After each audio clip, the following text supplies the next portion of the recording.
आज बलिप्रतिपदा अर्थात दिवाळी पाडवा, नवरा बायकोच्या नात्याचा गोडवा वाढवणारा दिवस। सिंधुदुर्गात पाऊस आणि झोडणीला काढलेल्या भात पिकाचं नुकसान, विजांच्या कडकडाटासह सिंधुदुर्गात जोरदार पाऊस।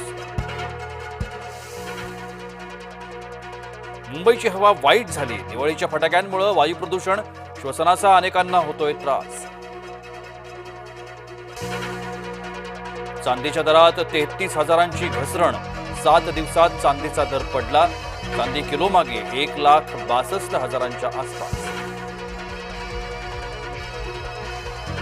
बिहारमध्ये काँग्रेस आघाडीत वाद सुरूच, राष्ट्रीय जनता दल आणि काँग्रेस दरम्यान 12 जणांचा वाद।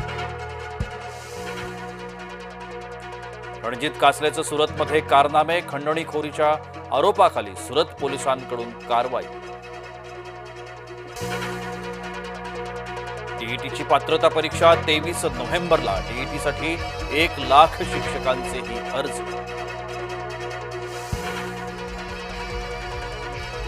सागरी किनारा सेतूच्या भुयारी मार्गात अपघात, मंगळवारी रात्री झालेल्या अपघातानं वाहतूक मंदावली।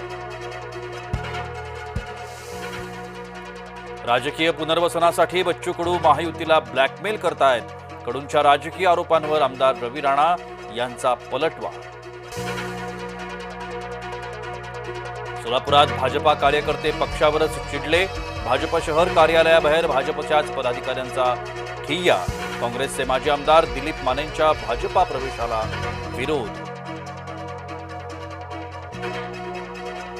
आमदार सुभाष देशमुख यांच्याकडून भाजपा पक्ष नेतृत्वावर हल्लाबोल, भाजपात नेतृत्वाची मनमानी सुरू असल्याचा देशमुखांचा आरोप।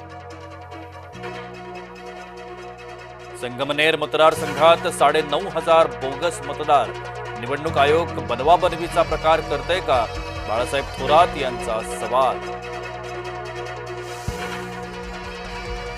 बाजारात तुरी आणि मवियाची मारामारी, अद्याप मतदार यादी प्रसिद्ध नाही, मग दंगा कशाला, भाजपा मुख्य प्रवक्ता केशव उपाध्ये यांची प्रतिक्रिया।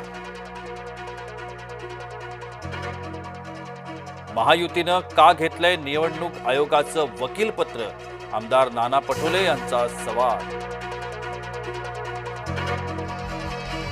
संजय राऊतांना आला राग, केली कोठारेंवर आग पाखड, महेश कोठारे भाजपच्या समर्थनात असल्यानं राऊत चिडले।